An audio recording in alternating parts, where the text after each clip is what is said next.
Lakle lakle Inspector Tayay Tayay Tayay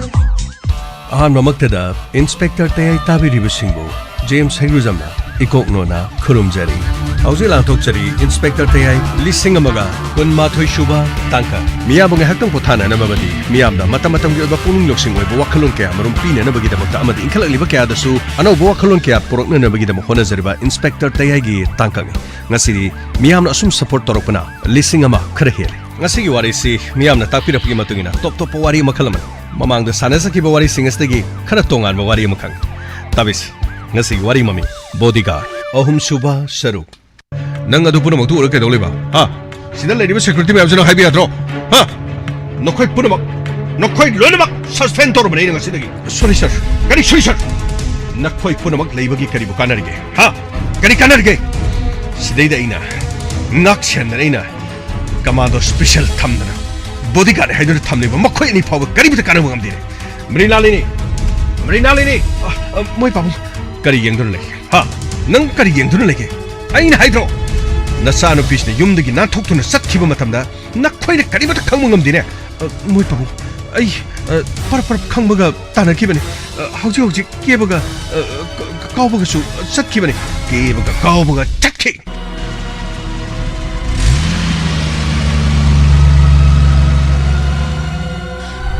Come.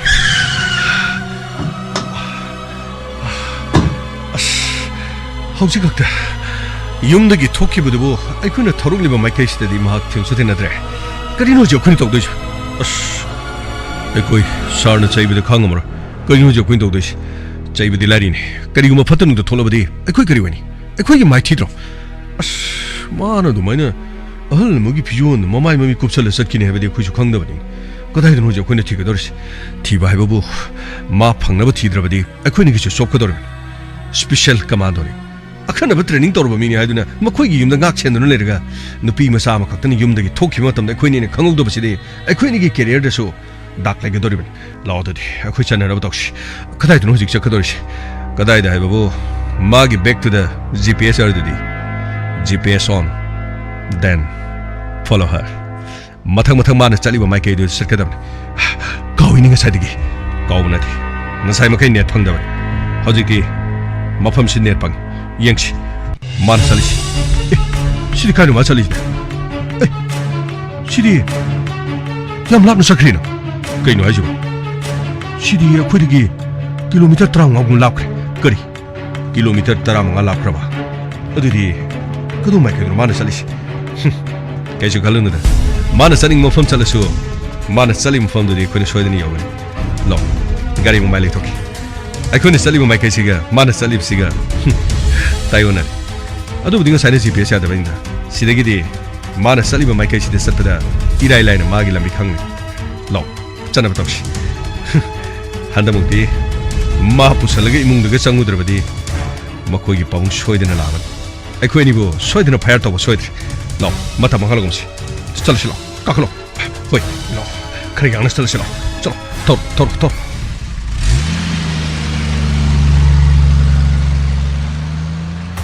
असुमना Linthoi खुंगंग अमदा महाक योक्सिलगलमे अदुबु मथंग मथंग महाक खुंगंग अदु यौननब होनबदा magic auto असुमना मथंग मथंग तोंगलकदा लमहांग अमदा महाक कुमलम मरमदि auto अदु मफम अदुदगी हेना महाक चलरोय मफम अदुदगी महाक मयुमदा चलनी हाइदुना हाइरमने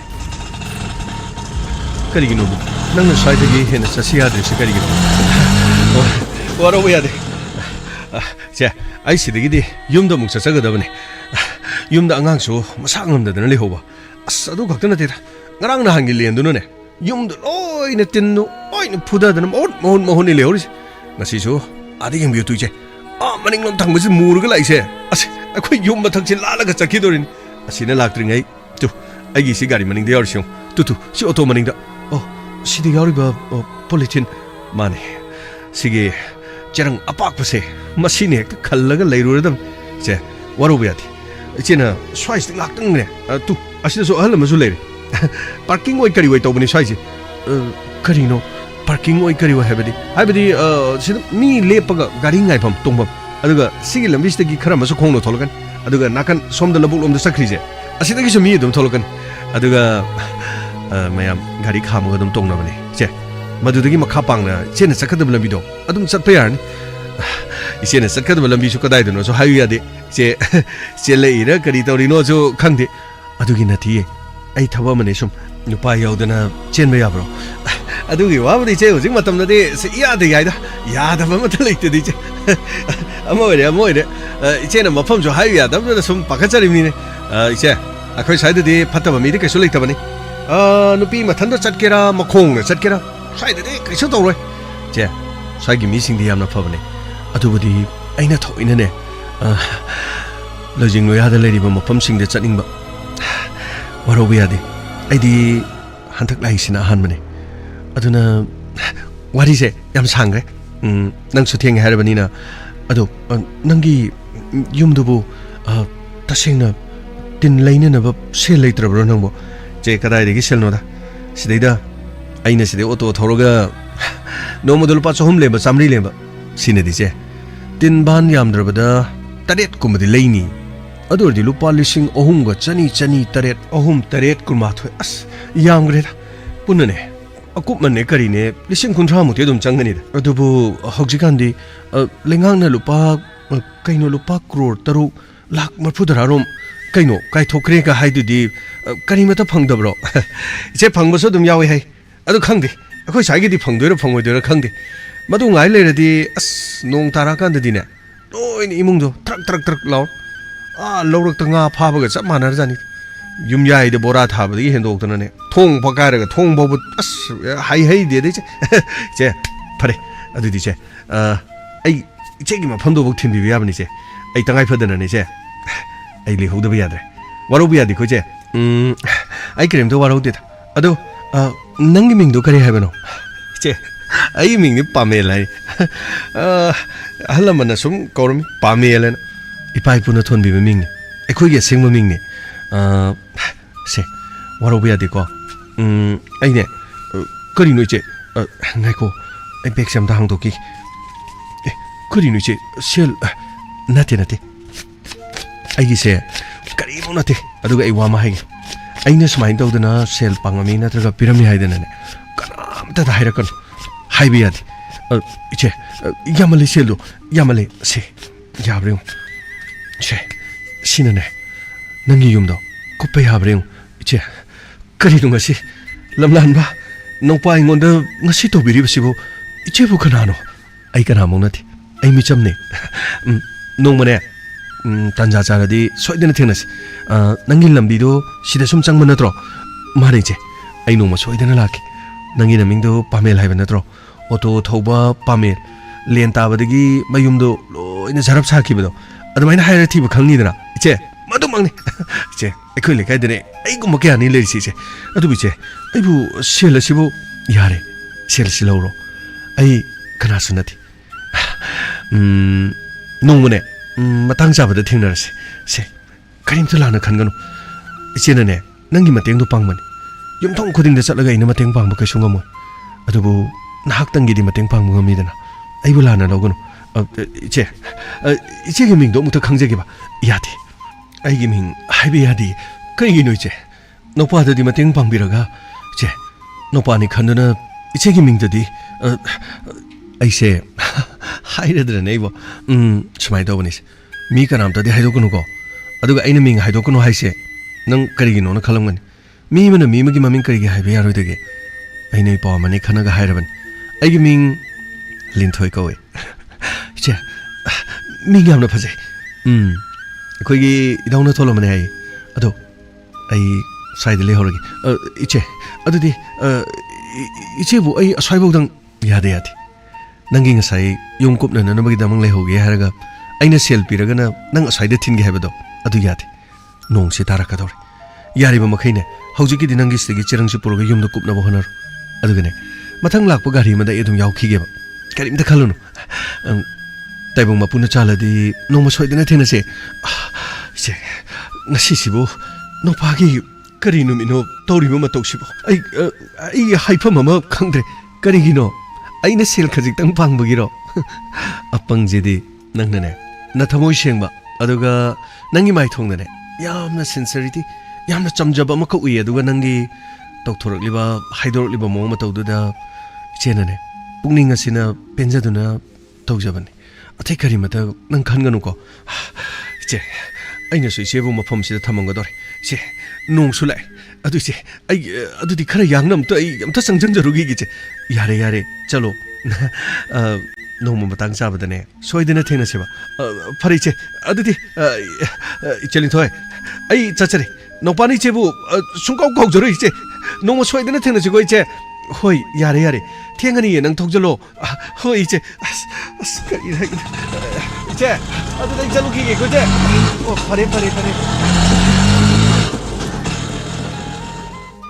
ꯀꯗꯥꯏꯗꯒꯤ ꯅꯨꯄꯤ ꯃꯆꯥꯅꯣꯅꯦ ꯃꯥꯅ ꯁꯦꯜ ꯑꯁꯨꯛ ꯌꯥꯝꯕꯁꯤꯕꯨ ꯄꯤꯔꯤꯁꯤꯕꯣ ꯅꯨꯡꯉꯥꯏ ꯌꯥꯏꯐꯕ ꯏꯃꯨꯡ ꯃꯅꯨꯡꯒꯤ ꯃꯆꯥ ꯃꯁꯨ ꯃꯥꯜꯂꯤ ꯑꯩꯒꯤ ꯃꯥꯏꯀꯩ ꯁꯣꯝꯗ ꯑꯃꯨꯛ ꯂꯥꯛꯑꯦꯅꯦ ꯄꯥꯕꯨꯡꯒꯤꯁꯤꯕꯨ 이베마 ꯑꯩꯒꯤꯁꯤ ꯆꯨꯍꯤꯡꯅꯤ ꯑꯩꯈꯣꯏꯒꯤ ꯏꯪꯈꯣꯜꯗ ꯍꯧꯕ ꯆꯨꯅꯤ ꯃꯁꯤ ꯈꯔ ꯁ꯭ꯋꯥꯏꯁꯤꯗ ꯃꯤ ꯂꯥꯛꯄꯗ ꯌꯣꯜꯂꯗꯤ ꯍꯥꯏꯗꯅ ꯅꯄꯥ ꯁ꯭ꯋꯥꯏꯗ ꯁꯨꯝ ꯌꯣꯜꯂꯤꯕꯅꯤꯅꯦꯍꯦ ꯏꯆꯥꯕꯨ ꯀꯔꯤ ꯂꯝꯗꯒꯤ ꯄꯥꯕꯨꯡ ꯑꯩꯁꯦ ꯏꯝꯐꯥꯜ ꯂꯣꯝꯗꯒꯤꯅꯤ ꯍꯣꯏ ꯑꯗꯨꯕꯨꯗꯤ ꯑꯩꯅ ꯌꯦꯡꯕꯗ ꯁ꯭ꯋꯥꯏꯒꯤ ꯃꯤꯕꯨꯗꯤ ꯃꯥꯟꯗ꯭ꯔꯦ ꯑꯗꯣ 이베마 ꯀꯔꯤ ꯂꯝꯗ ꯆꯠꯀꯗꯕꯅꯣꯅꯦ ꯅꯪꯕꯣ ꯄꯥꯕꯨꯡ ꯑꯩꯁꯦ ꯃꯈꯥꯔꯣꯝ ꯄꯥꯡꯅ ꯁꯨꯝ ꯆꯠꯀꯗꯕꯅꯤ ꯑꯗꯣ ꯑꯩꯒ ꯂꯥꯛꯃꯤꯟꯅꯕ ꯑꯣꯇꯣ ꯊꯧꯕ ꯏꯄꯥꯅꯨꯄꯥꯁꯦ ꯃꯥꯒꯤ ꯃꯌꯨꯝꯗꯣ ꯂꯣꯏꯅ ꯇꯤꯟꯗꯣ ꯁꯦꯒꯥꯏꯔꯦꯅ ꯍꯥꯏꯕ ꯑꯗꯨꯒꯤ ꯃꯥꯁꯦ ꯃꯗꯨ ꯀꯨꯞꯅꯅꯕꯒꯤ ꯄꯣꯂꯤꯊꯤꯟ ꯑꯄꯥꯛꯄꯗꯣ ꯃꯥ ꯈꯔ ꯂꯩꯖꯔꯛꯄꯅꯤ ꯑꯗꯣ ꯑꯩꯒꯤ ꯂꯝꯊꯨꯡꯐꯝ ꯑꯁꯣꯝꯗꯗꯤ ꯃꯥ ꯆꯠꯂꯔꯣꯏꯅ ꯉꯁꯥꯏꯗꯤ ꯌꯥꯝ ꯀꯟꯅ ꯍꯥꯏꯖꯕꯅꯤ ꯑꯗ ꯑꯩꯅ ꯅꯝꯗꯅ ꯃꯐꯝ ꯑꯗꯨꯗ ꯊꯦꯡꯊꯕꯗꯣ ꯅꯨꯡꯉꯥꯏꯔꯔꯣꯏꯅ ꯃꯥꯒꯤ ꯑꯣꯇꯣꯁꯤ ꯇꯣꯡꯉꯒ ꯂꯥꯛꯄꯅꯤ 이베마 ꯌꯨꯝꯕꯨꯗꯤ ꯑꯃꯠꯇ ꯌꯥꯕꯖꯥꯠ ꯅꯠꯇ꯭ꯔꯦꯗ ꯄꯨꯝꯅꯃꯛ ꯖꯔꯞ ꯁꯥꯗꯅ ꯂꯣꯏꯔꯕꯖꯥꯠ ꯂꯥꯏꯔꯕ ꯏꯅꯥꯛ ꯈꯨꯟꯕ ꯍꯟꯗꯛꯀꯤ ꯃꯇꯥꯡꯁꯤꯗꯅꯦ ꯃꯌꯦꯛ ꯁꯦꯡꯅ ꯈꯪꯍꯜꯂꯒꯦ ꯍꯥꯏꯗꯅ ꯇꯥꯏꯕꯪꯕꯨ ꯁꯤꯟꯕꯤꯔꯤꯕ ꯃꯄꯨꯅ ꯁꯥꯟꯅꯔꯤꯕ ꯂꯤꯂꯥ ꯑꯣꯏꯔ ꯃꯥꯜꯂꯦ ꯅꯨꯡꯉꯥꯏ ꯌꯥꯏꯐꯕ ꯏꯃꯨꯡꯒꯤꯗꯤ ꯆꯦꯛꯀꯤ ꯌꯨꯝ ꯁꯥꯕꯅꯤꯅ ꯃꯈꯣꯏꯒꯤ ꯍꯧꯖꯤꯛꯀꯥꯟꯒꯤ ꯂꯦꯟꯗꯨꯅ ꯊꯥꯕꯗꯤ ꯂꯦꯟ ꯃꯁꯥꯃꯛꯇꯣ ꯑꯗꯨꯝ ꯎꯐꯨꯜ ꯇꯥꯅ ꯀꯥꯏꯕꯖꯥꯠ ꯑꯗꯨꯕꯨ ꯂꯥꯏꯔꯕꯒꯤ ꯌꯨꯝ ꯍꯥꯟꯅꯗꯒꯤ ꯃꯆꯨ ꯑꯣꯜꯂꯕ ꯑꯉꯧꯕ ꯃꯆꯨ ꯑꯣꯏꯔꯝꯕ ꯑꯔꯪꯕ ꯃꯆꯨ ꯑꯣꯏꯔꯝꯕꯗꯨꯗꯒꯤꯅꯦ ꯉꯥꯡꯂꯞ ꯃꯗꯨꯗꯒꯤꯗꯤ ꯃꯨꯔꯕ ꯈꯔ ꯀꯟꯅꯒ ꯑꯉꯥꯡꯁꯤꯡꯅ ꯅꯥꯎꯔꯤꯒ ꯀꯥꯞꯂꯛꯂꯕꯗꯤ ꯅꯥꯎꯔꯤ ꯃꯔꯨꯅ ꯄꯥꯟꯕꯗ ꯐꯨꯠ ꯂꯥꯎꯅ ꯍꯣꯊꯔꯕ ꯌꯨꯝ ꯉꯥꯛꯇꯅ ꯑꯌꯥꯝꯕ ꯑꯣꯏꯕꯅꯤꯗ ꯄꯨꯝꯅꯃꯛꯁꯤꯡ ꯑꯁꯦ ꯀꯨꯝꯍꯩ ꯃꯈꯜ ꯑꯃꯒꯨꯝꯕꯅꯤ ꯀꯅꯥꯒꯨꯝꯕꯅ ꯃꯁꯤꯗ ꯐꯣꯇꯣ ꯀꯥꯞꯇꯅ ꯊꯥꯒꯠꯂꯤꯕ ꯂꯩꯉꯥꯛꯅ ꯄꯤꯔꯛꯄꯗꯣ ꯉꯥꯏꯗꯅ ꯀꯨꯞꯈꯤꯒꯗꯧꯔꯤꯕꯅꯤ ꯍꯥꯏꯗꯅ ꯈꯔꯅꯁꯨ ꯐꯪꯉꯦ ꯍꯥꯏ ꯀꯔꯤꯅꯣ DCꯅꯁꯨ 미오이 ꯆꯃꯥꯄꯟꯒꯤ ꯄꯤꯈ꯭ꯔꯦ ꯑꯩꯈꯣꯏ ꯗꯤꯁꯇ꯭ꯔꯤꯛꯀꯤꯗꯤ ꯑꯗꯨ ꯄꯤꯈ꯭ꯔꯦꯅ ꯍꯥꯏ ꯀꯗꯥꯏꯗ ꯊꯨꯡꯗ꯭ꯔꯕꯅꯣ ꯈꯪꯗꯦ ꯀꯥꯡꯕꯨ ꯑꯃꯅ ꯐꯣꯇꯣ ꯀꯥꯞꯄꯗ ꯁꯣꯏꯍꯧꯔꯕ꯭ꯔꯥ ꯄꯤꯐꯝ ꯁꯣꯏꯔꯕ꯭ꯔꯥ ꯐꯣꯇꯣ ꯆꯥꯝꯕꯗ ꯃꯈꯨꯟ ꯑꯍꯣꯕꯁꯤꯡꯗꯨ ꯂꯣꯏꯅ ꯃꯦꯟꯁꯤꯟꯈ꯭ꯔꯕ꯭ꯔꯥ ꯈꯪꯗꯦꯅꯦ ꯍꯧꯖꯤꯛ ꯐꯥꯎꯕ ꯐꯪꯗꯦꯅ ꯑꯌꯥꯝꯕꯁꯨ ꯑꯗꯨꯝ ꯇꯥꯏ ꯐꯪꯅ ꯐꯪꯗꯦ ꯍꯥꯏꯖꯜꯂꯤꯕ ꯖꯥꯠꯂꯥ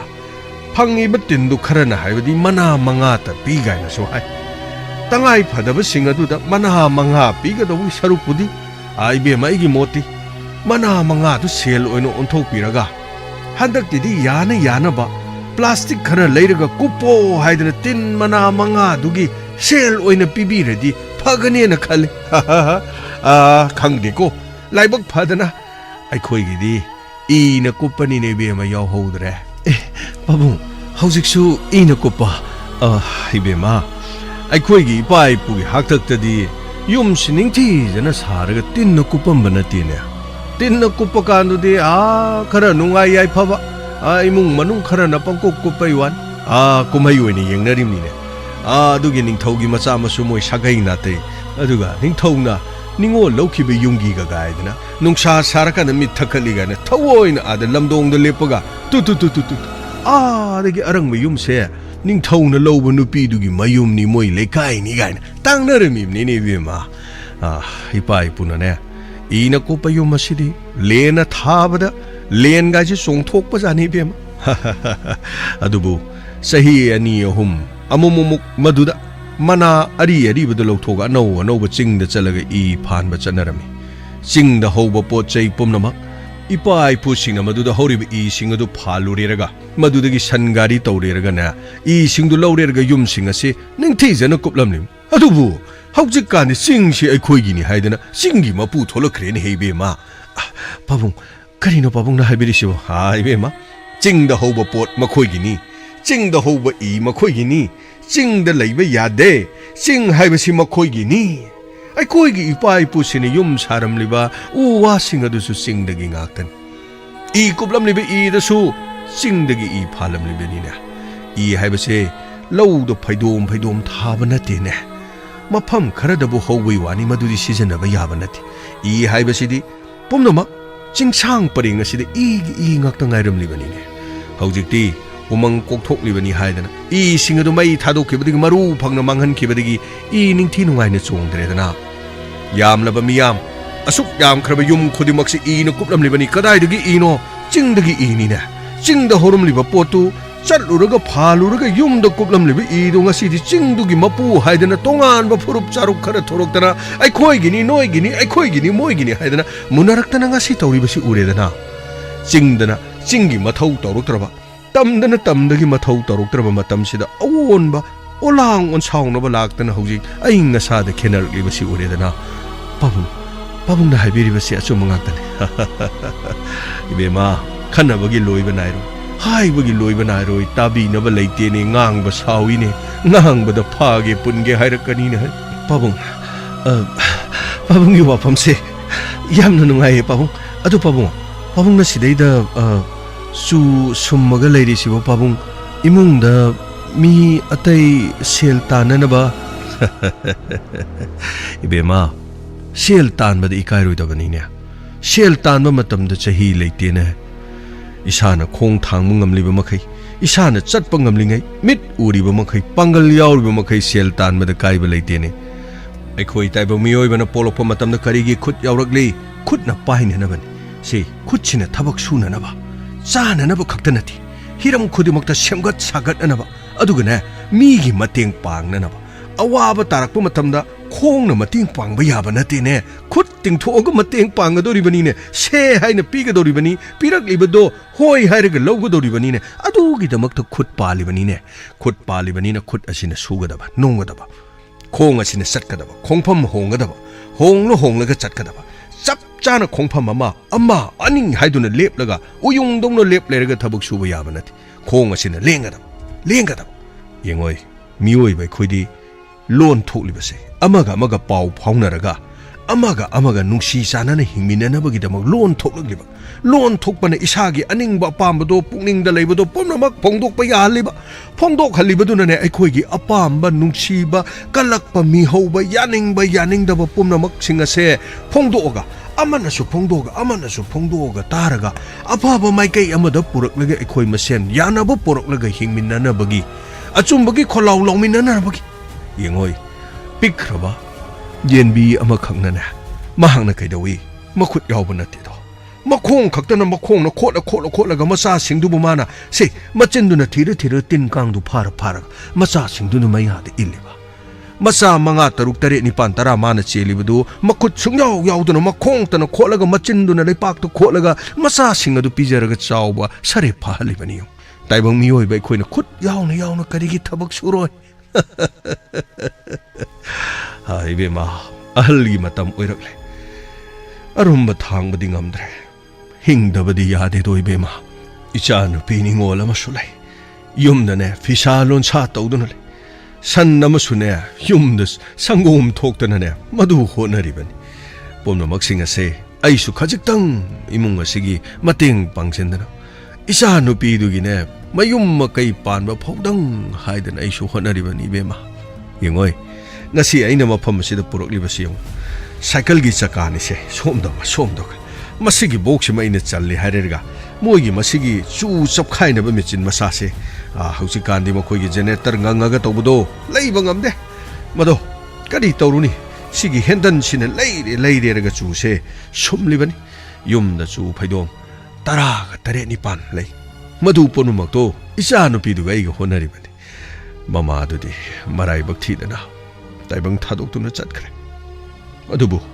isa nupi se leihori isa nupi gidamak ꯑꯩ ꯍꯤꯡꯗꯕ ꯌꯥꯗꯦꯅꯦ ꯏꯕꯦꯝꯃ ꯑꯗꯨꯅꯅꯤ ꯁꯥꯔꯕ ꯅꯨꯡꯁꯥꯁꯤꯗ ꯑꯩ ꯆꯨ ꯈꯔꯁꯦ ꯁꯨꯝꯗꯅꯅꯦ ꯑꯩꯅꯅꯦ ꯌꯦꯡꯉꯣꯏ ꯑꯁꯤꯗ ꯎ ꯃꯆꯥ ꯑꯃ ꯂꯩꯔꯤꯁꯤꯁꯨꯅꯦ ꯀꯅꯥꯅꯅꯣ ꯈꯪꯗꯦ ꯃꯁꯥ ꯍꯦꯛꯇ ꯊꯨꯗꯦꯛꯄꯤꯔꯝꯃꯤ ꯅꯍꯥꯟꯗꯤ ꯈꯔ ꯐꯟꯀꯠꯇꯅ ꯂꯩꯍꯧꯕꯅꯤ ꯃꯁꯤꯒꯤ ꯃꯔꯨꯝꯁꯤꯗ ꯈꯔ ꯍꯦꯛ ꯊꯨꯞꯆꯕꯅꯤ ꯑꯗꯨꯕꯨ ꯑꯩꯅ ꯃꯐꯝ ꯑꯁꯤꯗ ꯆꯨ ꯁꯨꯝꯕꯁꯤ ꯂꯩꯍꯟꯅꯤꯡꯗ꯭ꯔꯕ꯭ꯔꯥ ꯀꯔꯤꯅꯣ ꯃꯁꯥꯁꯤ ꯈꯔ ꯑꯃꯨꯛ ꯊꯨꯗꯦꯛꯄꯤꯔꯝꯃꯤ 이베마부 한고이가더라 아이기 주행시부 아숨바 크라디 시들레이 이베마부 마시기 막시마타 탁바 야가더라니 이베마 바봉아 하이게 떨어머니 바봉 아이키타 탁세게봐 세세세세세 더우세 장나 탁바부 세세 바봉 하우랭기꺼 바봉 더우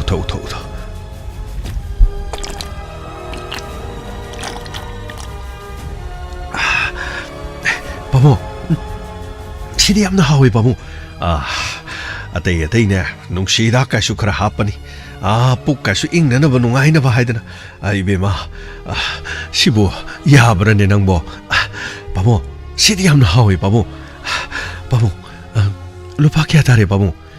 이베마 셀기 나티 이베마다네 아이나 피탁닝데나 피탁ꯄꯅꯤ 이베마 세세세세 와라가수 세 시다 레이레세 바보가 야라니 바보 아이세 셀 어쩌비디 야우드리 바보 루파 상마사 비디 야우 바보 시기 바봉기 시기 주 숨나버기도 제네 다른 것도 바보 하이게더라 이베마 야니 이베마나네 마사이 오또 타우방앙노도 삐기바 센팜싱도 아이 우호이 이베마 아이 야라니 아이기디네 마시기네 굿나 레이버세 마시나 좀 얀 నంగి హౌజికి జనరేటర్ గా తౌబుదుది బేమా థావ్ అము హాప్కని థావ్ అము మదు nganga యాదరగని బేమా నపాయిననే మఫంజ సేమ హెగదబనతి ఇబేమననే పుక్చెన్ చావున హైబిరిబదో బేమా ఇపా యామ్న నుంగాయిజర్ బాబు అదుగి జనరేటర్ దో కషు యామమోయి బాబు నచాన లో పాలిసింగ్ తరాకున్ ఖక్తంగ్ ఒరెసు పిరంగే బాబు అదుదో అముక్తంగ్ సిజనరగా బాబుంగి cell తాన్బసే 이라이 라이나 바봉나 숨바도 바봉 나사불라나 로거드라 이베마 아이네 칸 나학 소이데는 농아이 아이파바 이뭉 어머기 마차 마수 소이데는 오이롱 마두 각다 나타나 낭 북젤 얌나 차오 나학 아이코이기 람도 마시데 락디바 시부 낭부 까나기 마차노 낭 임팔드기니 하이바디 하이야두부 낭나 시행바시 이탁 딱다부금 따위니 베마 바봉 아이 까나 마타나티 아이 짬짬바 미만 아두부 바봉 아이시 matam kharadi mapan da leirure aduga yumda muk leibane ba yumda leibado khoi pabung na ne aisi yumda gi hendo ningda bai tare ado aina tapna tan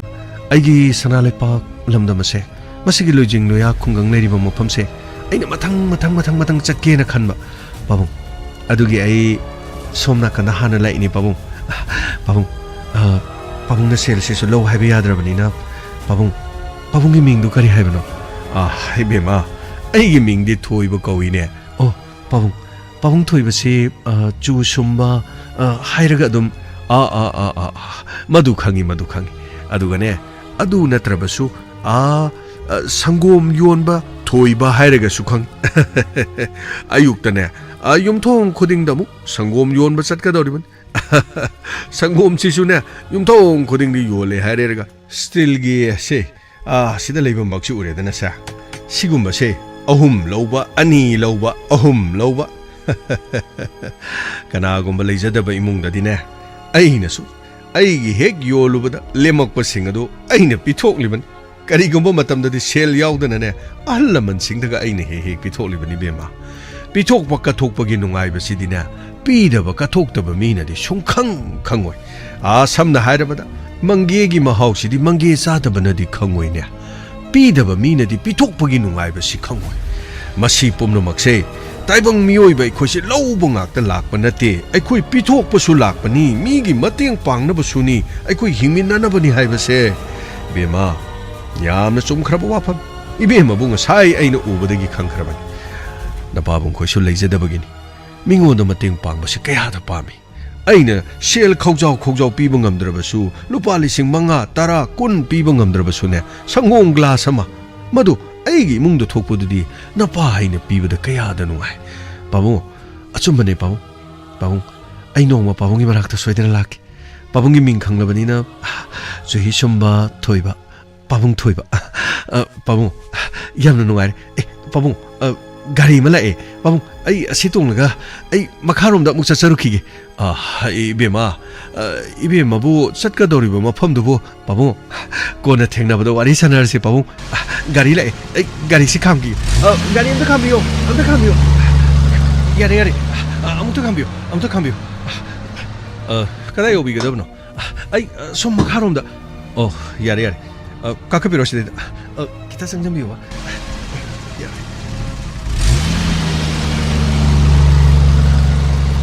ꯀꯌꯥꯗ ꯃꯆꯤꯟ ꯌꯥꯈ꯭ꯔꯕꯅꯣ ꯃꯥ ꯃꯊꯟꯇ ꯆꯠꯂꯤꯕꯁꯤꯕꯨ ꯍꯣꯏꯗꯦ ꯍꯧꯖꯤꯛꯀꯤ ꯃꯇꯝꯗ ꯑꯔꯥꯟꯕ ꯇꯧꯕ ꯌꯥꯗ꯭ꯔꯕ ꯐꯨꯕꯤꯕꯒ ꯀꯥꯞꯄꯤꯕꯒ ꯍꯥꯠꯄꯤꯕꯒ ꯄꯤꯛ ꯊꯟꯅ ꯂꯩꯔꯕ ꯃꯇꯝꯁꯤꯗ ꯅꯨꯄꯤ ꯑꯉꯥꯡꯗ ꯀꯔꯤ ꯑꯔꯥꯟꯕ ꯇꯧꯔꯨꯒꯅꯦꯒꯦ ꯑꯔꯥꯟꯕ ꯇꯧꯔꯕꯗꯤ ꯆꯩꯔꯥꯛ ꯐꯪꯖꯕ ꯇꯥꯕꯅꯤ ꯀꯅꯥꯒꯤ ꯃꯆꯥ ꯃꯁꯨ ꯑꯣꯏꯔꯤꯒꯕ ꯀꯔꯤꯅꯣ ꯒꯥꯔꯤ ꯑꯃ ꯁꯤꯗ ꯈꯥꯝꯖꯜꯂꯤꯁꯤ ꯁꯤꯗꯒꯤꯗꯤ GPS ꯃꯥꯡꯈ꯭ꯔꯦ ꯀꯗꯣꯝ ꯅꯥꯀꯟꯗꯅꯣ ꯁꯣꯝꯒꯤ ꯂꯝꯕꯤ ꯑꯃ ꯂꯩꯔꯦ ꯁꯣꯝꯗ ꯂꯧꯕꯨꯛꯇ ꯆꯠꯄ ꯂꯝꯕꯤ ꯑꯃ ꯂꯩꯔꯦ ꯑꯗꯨꯒ ꯑꯁꯤꯗ ꯑꯍꯜ ꯑꯃ ꯂꯩꯔꯦ ꯑꯝꯇ ꯍꯪꯁꯤꯔꯣ ꯑꯩ ꯍꯪꯒꯦ ꯄꯥꯕꯨꯡ ꯀꯩꯅꯣꯝꯇ ꯍꯪꯒꯦ ꯄꯥꯕꯨꯡ ꯇꯥꯕ꯭ꯔꯣ 이봉아 ꯀꯔꯤ ꯇꯧꯔꯦ 이봉아 ꯁꯤꯗꯩꯗ ꯅꯨꯄꯤ ꯃꯆꯥ ꯑꯃ ꯁ꯭ꯋꯥꯏꯗ ꯉꯥꯏꯍꯥꯛ ꯌꯥꯝ ꯀꯨꯏꯅ ꯄꯜꯂꯒ ꯂꯩꯔꯝꯃꯦ ꯄꯥꯕꯨꯡ ꯃꯥ ꯈꯪꯕꯤꯕ꯭ꯔꯥ ꯀꯔꯤꯅꯣꯅꯦ 이봉아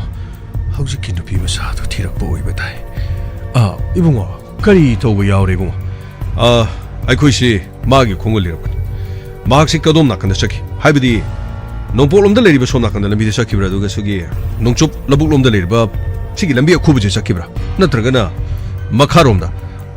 이봉아 ꯑꯩꯗꯤ ꯉꯁꯥꯏꯗꯒꯤ ꯁꯤꯗꯩꯗ ꯆꯨꯍꯤꯡ ꯌꯣꯟꯗꯨꯅ ꯂꯩꯕꯅꯤꯅꯦ 이봉아 ꯑꯩ ꯆꯞ ꯆꯥꯅ ꯈꯪꯖꯍꯧꯗ꯭ꯔꯦꯅꯦ 이봉아 ꯅꯨꯄꯤꯗꯨꯒꯤ ꯃꯑꯣꯡ ꯃꯇꯧꯕꯨ ꯀꯔꯝ ꯇꯧꯕꯅꯣꯅꯦ 이봉아 ꯄꯥꯕꯨꯡꯒꯤꯗꯨ ꯈꯪꯅ ꯈꯪꯖꯅꯗ꯭ꯔꯤꯔꯣ ꯑꯗꯨꯒ ꯅꯠꯇꯦ ꯄꯥꯕꯨꯡ ꯑꯩꯈꯣꯏꯗ ꯍꯥꯏꯅꯤꯡꯗꯕ ꯂꯩꯔꯤꯖꯥꯠꯂꯣ ꯅꯠꯇꯦ 이봉아 ꯑꯩꯈꯣꯏ ꯑꯩꯅ ꯀꯔꯤꯕꯨ ꯀꯥꯟꯅꯔꯨꯗꯒꯦ ꯂꯣꯠꯁꯤꯟꯗꯅ 이봉아 ꯃꯑꯣꯡ ꯃꯇꯧꯗꯨꯕꯨ ꯀꯝꯗꯧꯒꯦꯅ ꯍꯪꯖꯔꯤꯕ 이봉아 ꯄꯥꯕꯨꯡ ꯃꯁꯥꯗꯨ ꯈꯔ ꯄꯥꯕꯅꯤ ꯃꯁꯝꯗꯨ ꯁꯤꯒꯤ ꯇꯨꯡꯗ ꯁꯥꯡꯅ ꯄꯨꯟꯕꯅꯤ ꯃꯁꯛ ꯃꯇꯧ ꯐꯖꯕꯅꯤ ꯃꯥꯁꯤ ꯃꯁꯥꯒꯤ ꯁꯤꯗ ꯐꯨꯔꯤꯠ ꯑꯃꯨꯕ ꯑꯗꯨꯒ ꯈꯣꯡꯒ꯭ꯔꯥꯎ ꯑꯃꯨꯕ ꯑꯃꯒ ꯁꯦꯠꯄꯅꯤ ꯄꯥꯕꯨꯡ ꯍꯥꯏꯔꯤꯕꯁꯤꯕꯨ 이봉아 ꯇꯁꯦꯡꯅ ꯑꯩ ꯎꯗꯤ ꯎꯍꯧꯗ꯭ꯔꯦ ꯑꯗꯨꯕꯨ ꯁ꯭ꯋꯥꯏꯗ ꯒꯥꯔꯤ ꯑꯃ ꯅꯣꯡꯄꯣꯛꯂꯣꯝꯗ ꯑꯃ ꯊꯧꯖꯟꯈꯤꯒꯨꯝꯗꯤ ꯇꯧꯏꯅꯦ ꯃꯗꯣꯝꯗꯒ ꯇꯣꯡꯗꯅ ꯆꯠꯈ꯭ꯔꯕ ꯖꯥꯠꯂ 이봉아 ꯋꯥꯔꯧꯕ ꯌꯥꯗꯦꯀꯣ ꯑꯩꯗꯤ ꯇꯁꯦꯡꯅ ꯁꯣꯝꯗ ꯅꯣꯟꯊꯗꯨꯅ ꯊꯕꯛ ꯇꯧ ꯂꯩꯕꯅꯤꯅ ꯎꯖꯍꯧꯗ꯭ꯔꯦꯅꯦ 이봉아 ꯐꯔꯦ ꯄꯥꯕꯨꯡ ꯑꯩꯈꯣꯏ ꯅꯣꯡꯄꯣꯛꯂꯣꯝ ꯊꯪꯕ ꯁꯔꯨꯛ ꯁꯣꯝꯗ ꯑꯃꯨꯛ ꯆꯠꯂꯨꯈꯤꯒꯦ ꯁꯤꯗꯒꯤ ꯊꯣꯛꯂꯛꯄ ꯃꯇꯝꯗ ꯄꯥꯕꯨꯡ ꯃꯐꯝ ꯁ꯭ꯋꯥꯏꯗꯒ ꯃꯍꯥꯛ ꯂꯦꯞꯇꯨꯅ ꯂꯩꯔꯝꯕ ꯇꯥꯔꯒꯗꯤ ꯄꯥꯕꯨꯡ ꯈꯪꯕꯤꯔꯝꯃꯨ ꯆꯠꯁꯤꯔꯥ ꯌꯥꯔꯦ ꯆꯠꯁꯤ 이봉아 ꯀꯔꯤꯅꯣ ꯑꯝꯇ ꯍꯪꯖꯍꯧꯒꯦꯅꯦ 이봉아 ꯀꯔꯤꯅꯣ ꯄꯥꯕꯨꯡ ꯍꯧꯖꯤꯛꯀꯤ ꯅꯨꯄꯤ ꯃꯆꯥꯗꯨꯕꯨ ꯃꯥꯕꯨ ꯀꯅꯥꯅꯣ ꯀꯔꯤꯅꯣ ꯃꯃꯤꯡ ꯀꯔꯤ ꯀꯧꯕꯅꯣ ꯀꯌꯨꯝꯅꯣ ꯑꯗꯨꯒ 이봉아 ꯍꯧꯖꯤꯛꯀꯤꯗꯨꯕꯨ ꯑꯩꯈꯣꯏ ꯈꯪꯖꯕ ꯌꯥꯒꯗ꯭ꯔꯥ 이봉아 ꯄꯥꯕꯨꯡ ꯃꯗꯨ ꯄꯥꯕꯨꯡꯒꯤ ꯅꯊꯧ ꯅꯠꯇꯦ ꯄꯥꯕꯨꯡꯅ ꯃꯗꯨ ꯈꯪꯕꯒꯤꯅꯦ ꯀꯔꯤꯝꯇ ꯃꯊꯧ ꯇꯥꯗꯦ ꯀꯔꯤꯅꯣꯅꯦ 이봉아 ꯋꯥꯇꯥꯁꯤꯗꯤ ꯂꯥꯎ ꯆꯠꯁꯤ ꯂꯥꯎ ꯄꯥꯕꯨꯡꯅ ꯈꯪꯒꯦ ꯍꯥꯏꯔꯒꯅꯦ ꯈꯪꯉꯨꯁꯦ ꯌꯥꯝꯅꯅꯦ ꯂꯩꯕꯥꯛꯁꯤꯒꯤ ꯃꯁꯛ ꯃꯃꯤꯡ ꯅꯥꯏꯈ꯭ꯔꯕ ꯏꯃꯨꯡ ꯑꯃꯒꯤ ꯃꯆꯥꯅꯤ ꯁꯝꯅ ꯍꯥꯏꯔꯕꯗ ꯅꯤꯡꯊꯧꯒꯤ ꯃꯆꯥꯅꯤ ꯍꯥꯏꯔꯕꯁꯤꯒꯦ ꯄꯥꯕꯨꯡ ꯑꯩꯈꯣꯏ ꯆꯠꯂꯨꯈꯤꯒꯦ ꯑꯃꯨꯛꯇꯪ ꯈꯪꯕꯤꯔꯝꯃꯨꯀꯣ ꯄꯥꯕꯨꯡ ꯂꯥꯎ ꯆꯠꯁꯤ ꯂꯥꯎ ꯀꯔꯤꯅꯣꯅꯦ ꯍꯧꯖꯤꯛꯀꯤ ꯅꯍꯥꯁꯤꯡꯁꯤ ꯃꯈꯣꯏꯒꯤꯁꯤꯕꯨ ꯅꯨꯄꯤ ꯃꯆꯥꯗꯨꯒꯤ ꯄꯨꯟꯁꯤꯗ ꯈꯨꯗꯣꯡꯊꯤꯕ ꯑꯣꯏꯒꯗꯧꯔꯤꯕ ꯖꯥꯠꯂ ꯅꯠꯇ꯭ꯔꯒꯅ ꯃꯈꯣꯏꯒꯤ ꯅꯨꯡꯉꯥꯏ ꯌꯥꯏꯐꯕ ꯏꯃꯨꯡ ꯃꯥꯒꯤꯗꯨ ꯃꯈꯣꯏ ꯄꯥꯕꯨꯡꯅ ꯌꯨꯝꯗ ꯊꯝꯃꯤ ꯃꯥꯅ ꯈꯨꯡꯒꯪ ꯆꯠꯅꯤꯡꯉꯤ ꯀꯔꯤꯒꯨꯝꯕ ꯑꯃꯗꯤ ꯂꯩꯔꯦꯁꯦ ꯃꯗꯨꯕꯨ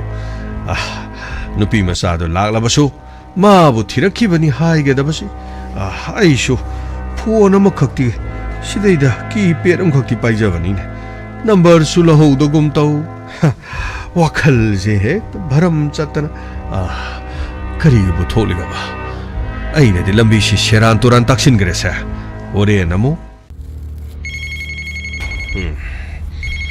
ꯐꯣꯟ ꯑꯁꯤꯁꯨ ꯉꯁꯥꯏꯗꯒꯤ ꯇꯧꯕꯁꯤꯁꯨ ꯍꯜꯂꯣ ꯑꯩꯈꯣꯏ ꯗꯤꯖꯤ ꯁꯥꯕ ꯑꯣꯏꯕꯤꯔꯕ꯭ꯔꯣ ꯃꯥꯅꯦ ꯁꯔ ꯀꯔꯤꯅꯣ ꯇꯥꯔꯤꯕ ꯄꯥꯎꯁꯤꯕꯨ ꯁꯔ ꯋꯥꯔꯧꯕꯤꯕ ꯌꯥꯗꯦ ꯇꯉꯥꯏ ꯐꯗꯕ ꯈꯔ ꯂꯩ ꯑꯩꯒꯤꯁꯨ ꯁꯦꯀ꯭ꯌꯨꯔꯤꯇꯤ ꯂꯩꯔꯤꯕꯁꯤꯡ ꯑꯗꯨ ꯃꯈꯣꯏꯒꯤ ꯈꯣꯡꯒꯨꯜ ꯂꯤꯕꯅꯤ GPS ꯐꯥꯎꯕ ꯃꯍꯥꯛꯀꯤ ꯕꯦꯒꯇꯨꯗ ꯌꯥꯎꯔꯤꯕꯅꯤ ꯑꯗꯨꯕꯨ ꯃꯍꯥꯛꯅ GPS ꯇꯨ ꯈꯪꯕꯗꯒꯤ ꯂꯪꯊꯣꯛꯈ꯭ꯔꯕ꯭ꯔꯥ ꯀꯔꯤ ꯇꯧꯈ꯭ꯔꯕꯅꯣ ꯍꯥꯏꯕ ꯈꯪꯗ꯭ꯔꯦ GPS ꯁꯤꯒꯅꯦꯜ ꯐꯪꯗ꯭ꯔꯦꯅ ꯍꯥꯏꯗꯅ ꯁꯨꯃꯥꯏꯅ ꯇꯧꯕ ꯑꯣꯏꯔꯝꯃꯅꯤ ꯁꯔ ꯃꯥꯅ ꯆꯠꯂꯤꯕ ꯃꯐꯝꯗꯨ ꯅꯦꯠꯋꯥꯔꯛꯀꯤ ꯄ꯭ꯔꯣꯕ꯭ꯂꯦꯝ ꯂꯩꯕꯗꯒꯤ GPS ꯇꯨ ꯐꯪꯗꯕ ꯑꯣꯏꯔꯝꯃꯅꯤ ꯉꯥꯏꯍꯥꯛ ꯂꯩꯔꯕꯗꯤ ꯐꯪꯉꯛꯄꯁꯨ ꯌꯥꯏꯅ ꯈꯜꯂꯤ ꯗꯤꯖꯤ ꯁꯥꯍꯦꯕ ꯑꯩꯒꯤꯗꯤ ꯏꯆꯥꯅꯨꯄꯤꯒꯤ ꯄꯨꯟꯁꯤꯅ ꯃꯔꯨ ꯗꯤꯖꯤꯅ ꯈꯔ ꯃꯇꯦꯡ ꯇꯧꯕꯤꯔꯒ ꯑꯩ ꯏꯆꯥꯕꯨ ꯀꯟꯅꯅꯕꯒꯤꯗꯃꯛ ꯑꯃꯨꯛꯇ ꯍꯣꯠꯅꯕꯤꯗ꯭ꯔꯕꯗꯤ ꯁꯔ ꯑꯩꯅ ꯈꯪꯖꯅꯤꯡꯕ ꯑꯃꯇꯪ ꯂꯩ ꯑꯍꯣꯏ ꯏꯆꯥꯅꯨꯄꯤꯅ ꯍꯧꯖꯤꯛ ꯑꯣꯏꯔꯤꯕ ꯄ꯭ꯔꯣꯕ꯭ꯂꯦꯝꯁꯤ ꯀꯔꯤꯅꯣ ꯍꯥꯏꯕꯁꯤ ꯃꯥꯕꯨ ꯌꯨꯝꯗ ꯉꯥꯛ ꯁꯦꯟꯗꯨꯅ ꯊꯝꯂꯤꯕ ꯁꯦꯀ꯭ꯌꯨꯔꯤꯇꯤꯁꯤꯡ ꯃꯈꯣꯏꯅ ꯀꯔꯤ ꯇꯧ ꯂꯩꯔꯤꯕꯅꯣ ꯑꯗꯨꯒ ꯃꯍꯥꯛꯅ ꯅꯥꯟꯊꯣꯛꯂꯤꯕꯁꯤ ꯍꯟꯗꯛꯁꯤꯒ ꯑꯅꯤꯔꯛ ꯃꯥꯅꯤ ꯃꯥꯒꯤꯁꯤꯕꯨ ꯇꯧꯒꯦ ꯌꯥꯎꯗꯅ ꯇꯧꯔꯤꯕ꯭ꯔꯥ ꯅꯠꯇꯦ ꯌꯥꯎꯅ ꯅꯠꯇꯔꯤꯕ꯭ꯔꯥ ꯅꯠꯇꯦ ꯇꯁꯦꯡꯅ ꯍꯥꯏꯔꯕꯗ ꯃꯉꯥꯎ ꯊꯤꯕ ꯃꯥꯒꯤ ꯃꯑꯣꯡ ꯃꯇꯧꯒꯨꯝꯕ ꯋꯥꯔꯧꯕꯤꯕ ꯌꯥꯗꯦꯀꯣ ꯁꯔ ꯇꯁꯦꯡꯕ ꯃꯔꯝ ꯈꯔꯁꯤ ꯈꯪꯖꯔꯀꯥꯟꯗ ꯑꯩꯈꯣꯏꯅ ꯀꯔꯤ ꯇꯧꯒꯗꯒꯦ ꯍꯥꯏꯕꯗꯨ ꯂꯦꯞꯆꯒꯦ ꯍꯥꯏꯅ ꯈꯟꯖꯕ ꯁꯥꯔ ꯁꯨꯝꯗꯧꯕꯅꯤ ꯑꯩꯒꯤ ꯏꯆꯥꯅꯨꯄꯤꯁꯤ ꯑꯩꯅ ꯃꯍꯥꯛꯄꯨ ꯐꯥꯖꯟꯕꯒꯤ ꯃꯔꯝꯁꯤ ꯑꯇꯩ ꯀꯔꯤꯃꯠꯇ ꯅꯠꯇꯦ ꯌꯨꯝ ꯑꯁꯤꯗ ꯌꯥꯝꯂꯕ ꯁꯦꯟꯐꯝ ꯄꯤꯌꯨ ꯍꯥꯏꯗꯨꯅ ꯗꯤꯃꯥꯟ ꯇꯧꯔꯛꯄꯁꯤꯡꯗꯨ ꯑꯩꯈꯣꯏꯁꯨ ꯐꯣꯡꯕꯗꯤ ꯌꯥꯗꯕꯅꯤꯅ ꯇꯧꯕ ꯌꯥꯕ ꯈꯔ ꯇꯧꯕꯅꯤ ꯑꯁꯦꯡꯕꯅꯤ ꯈꯪꯗꯦ ꯁꯦꯡꯗꯕꯅꯤ ꯈꯪꯗꯦ ꯈꯔꯅ ꯒꯤꯔꯤ ꯇꯛꯁꯜꯂꯛꯇꯅ ꯍꯟꯗꯛ ꯊꯣꯛꯈꯤꯕ ꯊꯧꯗꯣꯛ ꯍꯟꯗꯛ ꯕꯣꯝ ꯄꯣꯈꯥꯏꯈꯤꯕ ꯃꯥꯅꯤ ꯌꯥꯝꯅ ꯀꯟꯅ ꯀꯤꯍꯜꯂꯛꯈ꯭ꯔꯕꯅꯤ ꯁꯔ ꯑꯗꯨꯕꯨ ꯑꯩꯈꯣꯏꯁꯨ ꯁꯦꯀ꯭ꯌꯨꯔꯤꯇꯤ ꯉꯥꯛ ꯁꯦꯟꯗꯨꯅ ꯌꯥꯝꯅ ꯀꯟꯅ ꯍꯣꯠꯅꯔꯤꯕꯅꯤ ꯃꯔꯛ ꯑꯁꯤꯗ ꯏꯆꯥꯅꯨꯄꯤꯗꯨ ꯃꯄꯥꯟ ꯊꯣꯛꯇꯅꯅꯕ ꯍꯥꯏꯕꯗꯤ ꯌꯨꯝꯗꯒꯤ ꯆꯠꯊꯣꯛꯇꯅꯅꯕ ꯑꯩꯈꯣꯏꯅ ꯁꯦꯟꯅꯗꯨꯅ ꯂꯩ ꯑꯗꯨꯕꯨ ꯃꯥꯗꯤ ꯑꯩꯈꯣꯏꯒꯤ ꯈꯨꯡꯒꯪ ꯑꯗꯨꯒ ꯑꯩꯈꯣꯏꯒꯤ ꯃꯐꯝ ꯀꯌꯥꯁꯤ ꯃꯥꯗꯤ ꯌꯥꯝꯅ ꯆꯠꯆꯅꯤꯡꯕꯖꯥꯠꯅꯤ ꯑꯗꯨꯕꯨ ꯑꯩꯈꯣꯏꯅ ꯐꯥꯖꯤꯟꯕ ꯌꯥꯕ ꯐꯥꯖꯤꯟꯗꯨꯅ ꯊꯝꯕꯗꯨꯗꯒꯤ ꯃꯍꯥꯛ ꯃꯐꯝ ꯑꯗꯨꯗ ꯁꯦꯀ꯭ꯌꯨꯔꯤꯇꯤꯁꯤꯡ ꯑꯁꯤ ꯌꯥꯎꯗꯅ ꯃꯍꯥꯛ ꯆꯠꯈꯤꯕꯅꯤ ꯑꯩꯅ ꯁꯦꯀ꯭ꯌꯨꯔꯤꯇꯤꯁꯤꯡ ꯑꯁꯤꯒ ꯆꯠꯂꯨ ꯍꯥꯏꯗꯨꯅ ꯑꯩꯅ ꯕꯣꯗꯤꯒꯥꯔꯗ ꯑꯅꯤ ꯃꯍꯥꯛꯀꯤꯗꯃꯛꯇ ꯊꯝꯂꯤꯕ ꯑꯗꯨꯕꯨ ꯃꯈꯣꯏ ꯂꯩꯅ ꯅꯥꯟꯊꯣꯛꯂꯤꯕꯁꯤꯅꯤ ꯁꯔ ꯄꯨꯝꯅꯃꯛꯁꯤ ꯇꯦꯟꯁꯤꯟꯖꯔꯀꯥꯟꯗ ꯁꯔ ꯈꯣꯏꯅ ꯀꯔꯤꯅꯣ ꯑꯩꯒꯤ ꯏꯆꯥꯅꯨꯄꯤꯁꯤ ꯑꯃꯨꯛꯇꯪ ꯌꯥꯝꯅ ꯌꯥꯡꯅ ꯑꯃꯨꯛꯇꯪ ꯀꯟꯕꯤꯅꯅꯕ ꯍꯣꯠꯅꯕꯤꯔꯕꯗꯤ ꯁꯔ ꯑꯩ ꯌꯥꯝꯅ ꯅꯨꯡꯉꯥꯏꯖꯒꯅꯤ ꯁꯔ ꯋꯥꯔꯧꯕꯤꯕ ꯌꯥꯗꯦ ꯁꯔ ꯍꯧꯖꯤꯛ ꯃꯥꯒꯤ ꯈꯣꯡꯒꯨꯜ ꯂꯤꯔꯤꯕꯁꯤꯡ ꯑꯗꯨ ꯂꯣꯏꯅ ꯀꯧꯁꯟꯕꯤꯔꯣ ꯀꯔꯤ ꯍꯥꯏꯕ ꯃꯥꯅꯤ ꯄꯨꯝꯅꯃꯛꯁꯤꯡ ꯑꯗꯨ ꯂꯣꯏꯅ ꯀꯧꯁꯟꯕꯤꯔꯣ ꯑꯩꯈꯣꯏ ꯇꯣꯉꯥꯟꯕ ꯇꯤꯝ ꯑꯃ ꯊꯥꯔꯒ ꯃꯗꯨ ꯃꯥꯕꯨ ꯐꯪꯅꯅꯕ ꯊꯤꯍꯟꯅꯅꯕ ꯍꯣꯠꯅꯖꯔꯒꯦ ꯁꯔ ꯍꯥꯏꯕꯤꯔꯤꯕꯁꯤꯁꯨ ꯍꯥꯟꯅ ꯕꯣꯗꯤꯒꯥꯔꯗꯁꯤꯡ ꯑꯗꯨ ꯌꯨꯝꯗ ꯑꯗꯨꯃꯛ ꯈꯔ ꯉꯥꯛꯍꯟꯕ꯭ꯔꯥ ꯀꯔꯤꯅꯣ ꯇꯧꯕꯤꯔꯣ ꯑꯩ ꯇꯉꯥꯏ ꯐꯗꯅ ꯑꯩ ꯍꯣꯔꯦꯟ ꯑꯃꯨꯛꯇ ꯑꯩꯈꯣꯏꯒꯤ ꯍꯣꯝꯒ ꯑꯃꯨꯛꯇꯪ ꯇꯥꯟꯅꯖꯔꯒ ꯑꯩ ꯀꯔꯤ ꯇꯧꯕ ꯌꯥꯕꯒꯦ ꯍꯥꯏꯕꯗꯨ ꯑꯩ ꯑꯃꯨꯛꯇ ꯌꯦꯡꯁꯤꯟꯖꯒꯦ ꯁꯔ ꯐꯔꯦ ꯁꯔ ꯑꯗꯨꯗꯤ ꯁꯔ ꯈꯣꯏꯅ ꯑꯩꯉꯣꯟꯗ ꯃꯔꯣꯟꯗꯣ ꯑꯃꯨꯛꯇꯪ ꯍꯥꯏꯕꯤꯔꯛꯂꯒꯗꯤ ꯑꯩ ꯁꯣꯏꯗꯅ ꯑꯩ ꯍꯣꯝꯒ ꯑꯃꯨꯛꯇꯪ ꯄꯥꯎ ꯐꯥꯎꯅꯖꯒꯦ ꯌꯥꯝ ꯌꯥꯡꯅ ꯊꯕꯛ ꯄꯥꯏꯈꯠꯅꯅꯕꯗꯨ ꯑꯩꯈꯣꯏ ꯄꯨꯂꯤꯁꯀꯤ ꯒꯥꯔꯤ ꯀꯌꯥꯅꯣ ꯃꯐꯝ ꯑꯗꯨꯗ ꯊꯥꯖꯤꯜꯂꯒ ꯊꯤꯕ ꯍꯨꯝꯕꯒꯤ ꯊꯕꯛꯇꯨ ꯄꯥꯛ ꯁꯟꯅ ꯑꯃꯨꯛꯇꯪ ꯆꯠꯊꯕ ꯌꯥꯕ꯭ꯔꯥ ꯍꯥꯏꯕꯗꯨ ꯑꯃꯨꯛꯇ ꯌꯦꯡꯖꯒꯦ ꯌꯥꯝ ꯅꯨꯡꯉꯥꯏꯖꯔꯦ ꯑꯗꯨꯗꯤ ꯄꯥꯎꯗꯣ ꯑꯃꯨꯛꯇꯪ ꯍꯥꯏꯕꯤꯔꯛꯂꯒꯗꯤ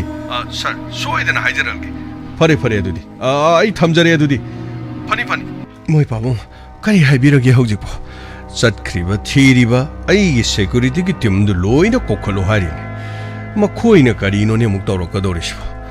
ꯑꯩꯒꯤ ꯁꯦꯀ꯭ꯌꯨꯔꯤꯇꯤꯒꯤ ꯇꯤꯝꯁꯤꯡ ꯑꯗꯨ ꯑꯈꯟꯅꯕ ꯇ꯭ꯔꯦꯟ ꯇꯧꯔꯕꯅꯤ ꯍꯥꯏꯗꯅ ꯑꯩꯅ ꯊꯑꯣꯏꯅ ꯁꯤꯜꯂꯦ ꯍꯥꯏꯔꯦ ꯑꯗꯨꯒ ꯃꯈꯣꯏꯕꯨ ꯑꯃꯨꯛ ꯀꯧꯈꯠꯂꯒꯅ ꯀꯔꯤꯅꯣꯅꯦ ꯍꯧꯖꯤꯛ ꯇꯧꯒꯗꯧꯔꯤꯁꯤ ꯃꯣꯏ ꯄꯥꯕꯨꯡ ꯀꯧꯈꯠꯄꯤꯔꯨꯅꯨꯗ ꯅꯆꯥꯅꯨꯄꯤꯗꯨ ꯐꯪꯗ꯭ꯔꯤꯕ ꯃꯈꯩꯅꯦ ꯃꯈꯣꯏꯅ ꯊꯤꯔꯣꯏꯁꯨ ꯈꯪꯗꯦ ꯃꯥꯅ ꯆꯠꯈꯤꯕ ꯃꯐꯝꯗꯨ GPS ꯌꯥꯎꯏ ꯍꯥꯏꯗꯥꯏꯅꯦ ꯑꯗꯨ ꯌꯦꯡꯉꯒ ꯀꯔꯤꯅꯣ ꯇꯧꯔꯒ ꯀꯣꯏꯊꯤ ꯊꯤꯟꯕꯅ ꯐꯔꯣꯏꯗ꯭ꯔꯣ ꯅꯆꯥꯅꯨꯄꯤꯁꯤꯁꯨ ꯅꯦꯠꯋꯥꯔꯛ ꯐꯪꯗꯕ ꯃꯐꯝꯗꯅꯤ ꯃꯥꯅ ꯆꯠꯂꯤꯕꯁꯤ ꯀꯔꯤꯅꯣ ꯍꯧꯖꯤꯛ ꯑꯩꯈꯣꯏꯅ ꯇꯧꯒꯗꯧꯔꯤꯕꯁꯦ ꯅꯈꯣꯏꯅ ꯆꯦꯛꯁꯤꯟꯗꯕꯗꯒꯤ ꯇꯧꯔꯤꯕ ꯅꯠꯇ꯭ꯔꯣ ꯄꯨꯝꯅꯃꯛ ꯑꯩꯅ ꯅꯈꯣꯏꯗ ꯍꯥꯏꯔꯦ ꯅꯈꯣꯏꯅ ꯊꯕꯛ ꯑꯣꯏꯅ ꯄꯥꯡꯊꯣꯛꯇꯦꯅꯦ ꯌꯨꯝ ꯑꯁꯤꯗ ꯅꯈꯣꯏꯅ ꯂꯩꯔꯒ ꯃꯗꯨ ꯐꯥꯎꯕ ꯉꯝꯗꯕ ꯃꯃꯥꯡ ꯊꯛꯇ ꯑꯃꯨꯛ ꯁꯣꯏꯈ꯭ꯔꯦ ꯈꯪꯉꯦ ꯈꯔꯁꯨ ꯌꯦꯡꯕ ꯌꯥꯏ ꯃ꯭ꯔꯤꯅꯥꯂꯤꯅꯤ ꯃꯣꯏ ꯄꯥꯕꯨꯡ ꯑꯩ ꯋꯥ ꯃꯈꯥ ꯇꯥꯅꯤꯡꯗꯦ ꯑꯗꯨꯕꯨ ꯍꯧꯖꯤꯛ ꯃꯈꯣꯏꯅ ꯀꯧꯈꯠꯂꯣ ꯍꯥꯏꯔꯤꯕꯗꯨꯗꯤ ꯑꯩ ꯀꯧꯈꯠꯁꯤꯔ ꯀꯧꯈꯠꯂꯣꯏꯁꯤꯔꯥ ꯑꯩ ꯍꯥꯏꯐꯝ ꯑꯃ ꯈꯪꯗ꯭ꯔꯦꯅꯦ ꯃꯣꯏ ꯄꯥꯕꯨꯡ ꯑꯃꯨꯛꯇ ꯀꯧꯈꯠꯄꯤꯔꯨꯅ ꯇꯉꯥꯏ ꯐꯗꯅꯅꯦ ꯅꯆꯥꯅꯨꯄꯤꯗꯨ ꯍꯦꯛ ꯐꯪꯗ꯭ꯔꯤꯕ ꯐꯥꯎꯕꯗꯤꯅꯦ ꯃꯈꯣꯏꯅ ꯀꯧꯈꯠꯂꯣ ꯍꯥꯏꯔꯁꯨ ꯀꯧꯈꯠꯂꯦ ꯍꯥꯏꯔꯒ ꯌꯥꯕꯗꯨꯗꯤ ꯃꯣꯏ ꯄꯥꯕꯨꯡ ꯀꯔꯤꯅꯣ ꯍꯧꯖꯤꯛꯄꯨ ꯀꯔꯤꯅೋ ꯀꯦꯕꯒ ꯀꯥꯎꯕꯒꯅ ꯃꯈꯣꯏ ꯑꯅꯤꯅ ꯆꯠꯂꯤꯕꯗꯨꯕꯨ ꯐꯪꯂꯅꯤ ꯀꯥꯏꯅ ꯍꯥꯏꯔꯝꯃꯒ ꯍꯧꯖꯤꯛꯅ ꯑꯃꯨꯛ ꯃꯈꯣꯏ ꯑꯅꯤ ꯀꯔꯤꯃꯇ ꯍꯥꯏꯔꯛꯇ꯭ꯔꯤꯁꯤꯕꯨ ꯀꯔꯤꯒꯤꯅꯣꯅꯦ ꯑꯃꯨꯛꯇ ꯉꯥꯏꯈꯣ ꯃꯈꯣꯏꯒꯤꯁꯨ ꯃꯈꯣꯏꯅ ꯈꯪꯖꯕꯤ ꯂꯩꯔꯝꯃꯗꯤ ꯀꯔꯤ ꯂꯩ ꯍꯥꯏꯕꯗꯨ ꯌꯦꯡꯍꯟꯕ ꯇꯥꯔꯦꯗꯅ ꯅꯪꯒꯤ ꯅꯆꯥꯅꯨꯄꯤꯁꯤꯅꯤꯅꯦ ꯑꯩꯅ ꯉꯛꯂꯤꯕꯁꯦ ꯃꯣꯏ ꯄꯥꯕꯨꯡ ꯃꯗꯨꯒꯤ ꯋꯥꯗꯨ ꯂꯣꯏꯅ ꯇꯣꯛꯂꯁꯤ ꯑꯩꯗꯤꯅꯦ ꯏꯆꯥꯅꯨꯄꯤ ꯂꯥꯛꯇ꯭ꯔꯤꯕ ꯐꯥꯎꯕ ꯑꯩꯗꯤ ꯀꯔꯤꯃꯠꯇ ꯆꯥꯔꯣꯏ ꯍꯥꯏꯔꯤꯕꯁꯦ ꯃꯥꯅ ꯇꯧꯔꯤꯁꯤꯕꯨ ꯀꯔꯤꯅꯣ ꯍꯧꯖꯤꯛ ꯉꯥꯏꯍꯥꯛ ꯂꯩꯔꯕꯗꯤ ꯅꯨꯃꯤꯠ ꯇꯥꯁꯤꯜꯂꯅꯤ ꯀꯔꯤꯅꯣꯕ ꯃꯥꯅ ꯇꯧꯔꯤꯕꯁꯤꯕꯨ ꯃꯤꯅ ꯀꯔꯤ ꯍꯥꯏꯅꯈꯤꯅꯤ ꯀꯔꯤ ꯉꯥꯡꯅꯈꯤꯅꯤ ꯀꯔꯤꯃꯠꯇ ꯈꯪꯗ꯭ꯔꯤꯁꯤꯕꯨ ꯀꯔꯤꯅꯣꯅꯦ ꯃꯗꯣ ꯅꯪꯅꯅꯦ ꯅꯈꯨꯠ ꯆꯥꯅ ꯋꯥꯔꯛꯍꯧꯒꯗꯕꯅꯤ ꯅꯆꯥꯅꯤ ꯍꯥꯏꯗꯅ ꯅꯪꯅ ꯇꯣꯅꯥꯟꯗꯨꯅ ꯊꯝꯃꯤꯅꯦ ꯑꯩꯅ ꯅꯆꯥ ꯋꯥꯔꯧ ꯍꯥꯏꯕꯗꯗꯤ ꯅꯪꯅ ꯑꯃꯠꯇꯅꯤ ꯍꯥꯏꯗꯅ ꯅꯪ ꯌꯥꯝ ꯇꯧꯒꯗꯥꯏꯅꯦ ꯍꯧꯖꯤꯛ ꯅꯃꯤꯠꯇꯒꯤ ꯅꯄꯤ ꯇꯥꯔꯛꯀꯅꯨ ꯅꯃꯤꯠꯇꯒꯤ ꯅꯄꯤꯗꯣ ꯇꯥꯔꯛꯀꯅꯨ ꯒꯨꯝꯚꯤꯔꯅ ꯃꯤ ꯆꯥꯔꯝꯗꯥꯏꯗ ꯃꯤꯅꯨꯡꯁꯤ ꯐꯥꯎꯔꯛꯄ ꯃꯥꯜꯂꯦ ꯅꯆꯥꯗꯤ ꯃꯇꯝ ꯆꯥꯅ ꯋꯥꯔꯛꯇꯅ ꯑꯩꯅ ꯍꯥꯏꯔꯤꯕꯁꯤꯅꯤ ꯃꯐꯝ ꯑꯁꯤꯗ ꯂꯩꯔꯤꯕ ꯁꯦꯀꯨꯔꯤꯇꯤ ꯄꯨꯝꯅꯃꯛ ꯑꯩꯅ ꯂꯣꯏꯅ ꯁꯁꯄꯦꯟ ꯇꯧꯔꯕꯅꯤ ꯑꯅꯧꯕ ꯉꯥꯛꯇ ꯁꯤꯜꯂꯒꯅꯦ ꯀꯔꯤ ꯇꯧꯒꯦ ꯍꯥꯏꯕꯗꯣ ꯑꯃꯨꯛ ꯌꯦꯡꯕ ꯇꯥꯕꯅꯤ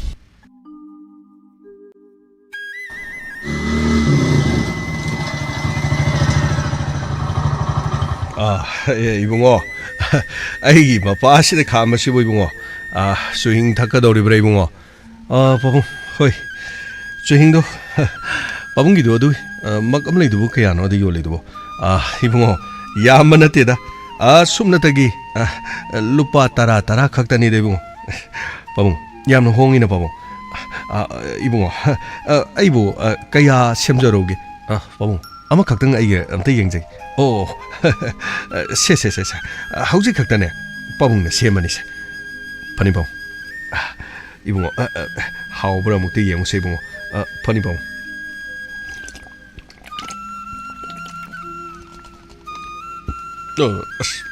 빠봉. 시디. 얌나 하오이네 빠봉. 빠봉 시는 가리노. 이봉어. 타비니. 오. 빠봉 시부 싸바. 야야야야. 아이네 싸게나. 모로 어택퍼시가네 tumga namaga tawrmani ibong hekta sabe babung waro yadi babung sem hawdo male ama kata sage ko yaida thabi yauri nang sabe yani hoi baw kari no ne ga sheshi police ki gari se yamna satkhre do Colombia se ibong na sabagi makon se tabasidi napa su thabi ji saninge hei yam hoi baw ibong kari lege ne ga sheshi police gari yamna chali do baw khangde ꯀꯩꯗꯧꯕꯅꯣ ꯀꯔꯤ ꯂꯩꯕꯅꯣ ꯈꯪꯗꯦ ꯑꯩꯅ ꯅꯨꯄꯤ ꯃꯆꯥ ꯑꯃ ꯁ꯭ꯋꯥꯏꯗ ꯂꯥꯛꯑꯝꯕꯅꯤ ꯉꯁꯥꯏ ꯃꯗꯨꯗꯒꯤ ꯀꯔꯤꯅꯣ ꯒꯥꯔꯤ ꯑꯃ ꯂꯥꯛꯑꯒ ꯑꯃꯨꯛ ꯅꯨꯄꯤ ꯃꯆꯥꯗꯨ ꯀꯗꯣꯝꯗ ꯆꯠꯈꯤꯅ ꯑꯃꯨꯛ ꯍꯪꯉꯤ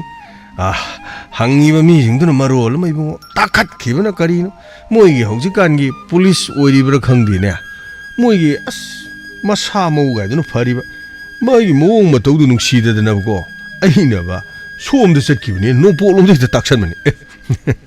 빠봉데 뭐이 좀나 딱비드나 세란 도란 딱선비로 빠봉 이봉어 미에서 이봉어 와헤이고 다 하이버만 레인헤이 미기 와헤이에마다 미시 터무이 변만이나 와헤이에마다 미 터무이 가이버니니 이봉어 좀이 빠봉 하비도 빠봉 아이시 루파 게타레 빠봉 이봉어 루파 군 각다니 이봉어 야만나 때다 이봉어 빠봉 시달리잖아 세탐자래 파리 이봉어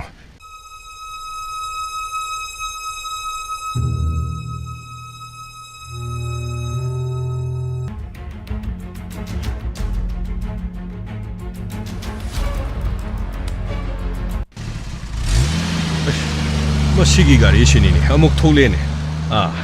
이만 아이기 마망시다 뭐 강그리네 떠오르시 마코이는 뭐 가리 하이가더린 탁시가시 얌야우더니 용고이모 어이한 나랑 가서 손도 찾기에도디 손도디 가리 목소락디 너디 하나 목소한테 세람 돌아목 딱 잘리라 강대 안다세는 손 찾기도 호브로 이봉아 와로군 아이네 핵 우호부두다디 소음다 가리 마상기 카 하이벤 누피도 아이 동어가 소음 찾기데 아이디 하이저데다 가리도 소음도 찾기베니 하이버두다 가리도 많이 야오는 거들 하이버기 와니 이봉아 에한 마치 티티르드나 거의 파기 달림니나 마 소마 가름 찾기버린 거 사야 아이 오르마니 소음다니나 할때 거의 좀 더 들어모이더라 이봉어 거기는 사우비리버도 뭐 나티 아이디 누피도 소음 찾기베니 아이디 하이저기벌레디 하이 수아이드 타전나 세히 마땅 오이드 빠다봉 거 아이 거기 도르시 거리노 컴브라 거기 시계는 컴브라 이봉어 그리노 할버디 강자디 이봉어 거기는 뻥 사우도 사우 이봉어 아이 거기 거리부터 강자버 나티네 이봉어 어이 세란 도란다고노 아두네 안다 목 시다마 락다리 그도 법비로 시 넘버씩 부르세 시 세동게세 시대이다 아이 거기 법비로 아이 거기 되네 세란 도란 아이 거기 돌고도 훔전이 하지니 거기 너희 신앙생 왕랑 모두부 한지다 택시가시 그리 놈도 여우도 이몽데 능그라노 능그라노 능그리 우리게 또비로 그노다 그리노 또비도 미참 마마다도 많이 떠오르거디 까나리 야도리 레파가시 너코이 극대기라네 에이 능 아니암 컴로 코이 그나노 컴로 코이 그나노 컴로 너코이 미참 마마디 오이라마로 그래 또 웅엄바 어디가 너코이 아닝 뭐 코디목도 미참 놀리네 사타가네 해버디디 더고 너코이 아파오 보이람디 에이 코이슈 미참 에이 코이디 아파오 보나티 어디보네 라안다바 미드디 아란바 시즌 비라카나 그리 라안다바 미드디 가이 젤라라 깝토로 사이드 젤라라 깝토로 마두기 마탐도리 얌 헨크레다 하우직티 아두구마이나 아춤마란 강나나 미참 마마도 쿠타바기 쩌나비도 칵 레이트라바 아두가 헥타막 이샤나 닝부도 타박 오이나 빵토가 뚱다 라카다바도 기다바 동노다 그리 뚱다 라카도 기다바 동노 능얌 포브라 능얌 포브라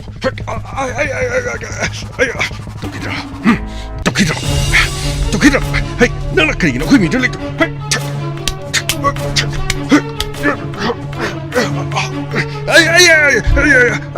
이붕어 그리 눈에 이붕어 똥너리도 뭐 턱시카 신나데바 싱시디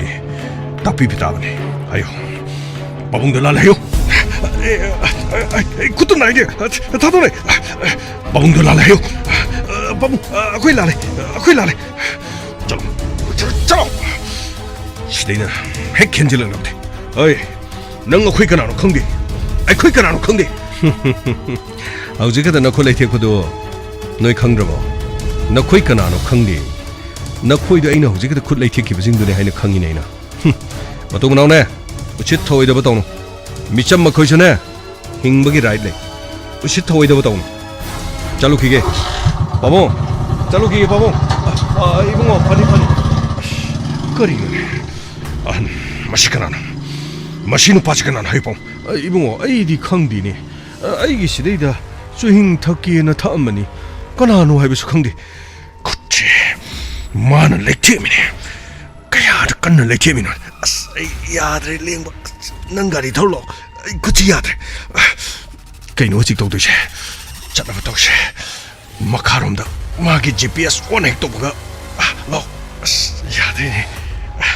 how지기도 뭐 마셜 아트가 사나봐 미워잘라네 그저 마셜 아트 사나이도디 아도 뭐 콩팜 자우더버기네 가리 마능다 아이는 쿨라이 하버기네 젠틀러가 깝치는 도보네 야대 모두 야대 로 자시로 마기 마동주이나지 로 마카롬다 도도시로 야들이 그럼 너는 도도리 가르치 야니시 핵자 도로세 로 제 까컬로로 토로 호이 야 끝내 레이티에미노네 와리의 시기마카 하이행 아목 다비르시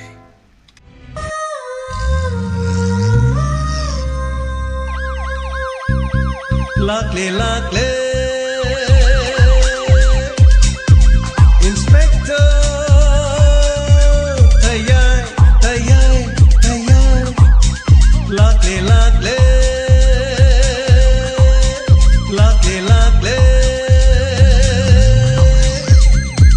Inspector Tayay Uthanaba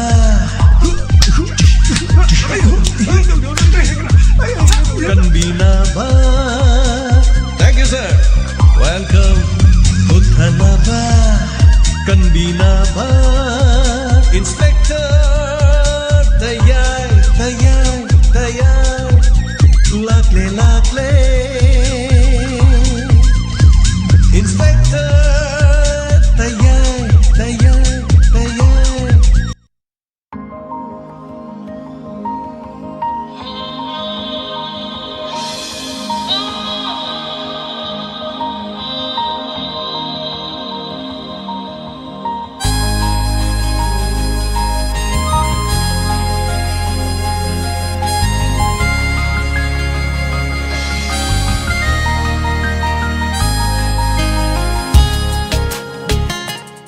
hana hana thagachari ngasigi Inspector Tayai listing amaga chamaga kunga mathoi shuba tangkak thormosida tabiriba sing bijing tabiriba sing hana hana thagachari ngasigi tangkak kamdo bibage dongi thamoida paubirakpa wakalon sing tentakna pazagi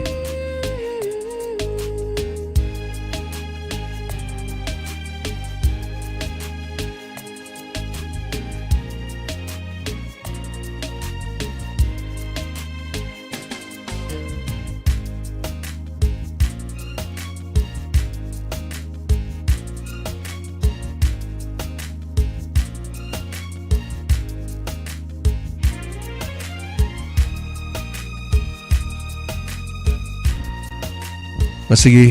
comment pibirak liba sing tentakna pazagi yam sangdana masigi bichatre mo live tale biba thagachari umkhaibam helen thagachari ngasigi tayai episode lising amaga chama kun mathoi suba bodyguard wari fajaina ta pirak pa thagachari so engam thon biganot yamina se kari lai habadu yamina se wari paring sida tongan ba yamam haitare ngambiton nongtobam thagachari Ibem Sani Tozum Thagachari Wari Fazain Thakpirakpa Thangzamanjana Thagachari Motum Promila Thagachari Sabir Maibam Thagachari Radha Uripok Wari Thavyam Nuai Thakpire Thagachari Osolata Devi Manohar Mayom Thagachari Wari Untokno Fazakre Handaki Lena Sokiba Yumka Yimatang Kitang Panbirakpa Wasu Thagachari Thakpire Hoi Matam Gishu Dum Karakara Dum Hapsam Ni Yambe Hamdaba Thagachari Hanana Komdram Prabhavati Thagachari Adaga Toibi Devila Ishram Thagachari Anufajay Ngasigitayai Message Anufajaba Pibigidama Pibibagidama Takpiri Thagachari Chal Toibi Adaga Birchandra Thonawjum Thagachari Live Yawiba Thagachari Rani Balale Sang Team Juhing Yonba Anshavde Male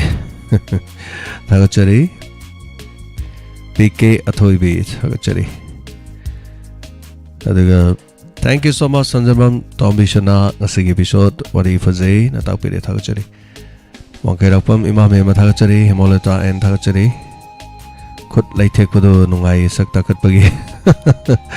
Gurumayum Ratana Thagachari Ngasi Wari Untono Fazakri Nungai Takpiraku Thagachari Radara Nilemo Popam Thagachari Tayai tabagi mahawdi tada mina khangoy the chamane mangi gi mahawdi mangi chadam khangoy Saki unam ima saki thagachari thank you so much Bimola Lema thagachari Santibla Naure what is makhangai bawadore what is tangkak amani si what is kradum episode sukhar chaw wari himne aduga what is mawong amne haidare loirak pudane what is mawong amne haidin Kari wari no dikang haidok pudi ati bet kapet Santibla Naurem Thagachari thank you so much aduga Somala Samurai Lapam Thagachari bodyguard 3 anafajai matam pumada issue pukhalak pada linthoi gi khongchatna kadomda yes yaminase Thangjamanjana Thagachari ngasi wari anafajai takpira motum promila Thagachari pp walem pamai Thagachari wari nungai sar hayenge tangkak khangning mana lore yes kari lakada gi yaminase binodani khomram Thagachari hamno nungai jai Tabi chabado hawgoda mali suhing tapadu so hawne wari ni wari dugi matang la haitare thank you so much Thagachari anana angobi devi ma angobi Thagachari thank you loi sengkha kare comment yamba Maibam Prakash Thagachari sarbo anana tapire Thagachari Lalita namai rapam Thagachari ngasi episode jamno nungai sir character amagi dialogue to use utono fajakre na tapire thank you so much Thagachari anana Ishorchan Naurem Thagachari nice story bodyguard and Takpiri Thagachari Ishorchan Adaga Abit Rahman Thagachari live taba fangle am noise Kuraija Memi Thagachari Lintoi Tiba Fangdre Kaubra Kebra Kut Late Ame Thagachari Anana Komdram Prabhavati thank you so much Yungkhaib Helen Thangjam Anjana Nongda Mamangang thank you so much Abe Khangimam Thagachari Ibong bodyguard 3 wari yamno nungai mera pabi ima singh tajari wari yamna fazai ibong machanupi lamheli da kamaina tawdoino khangde Sanupisi Bung Tapire.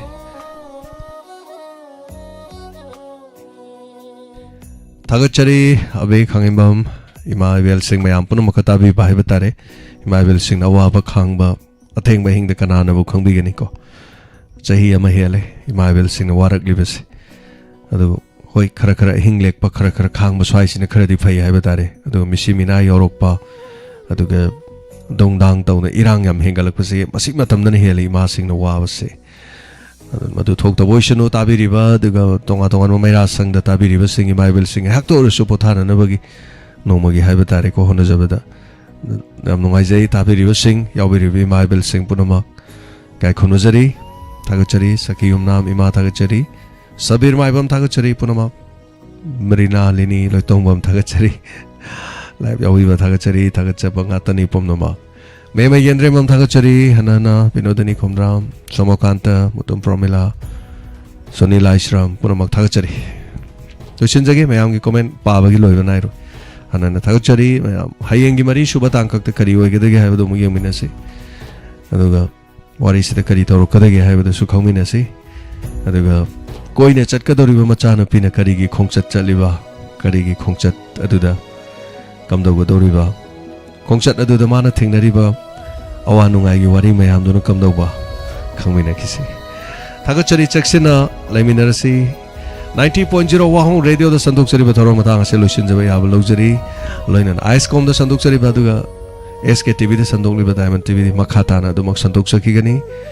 Chaksina Laminarasi as I take the Kaidane Koitang Minar Basigumna Haying Shukoi Tang Naminasi Punama Pukurumjari Sanale Pakinam Dam Kangai Pagna Yaifari Kurumjari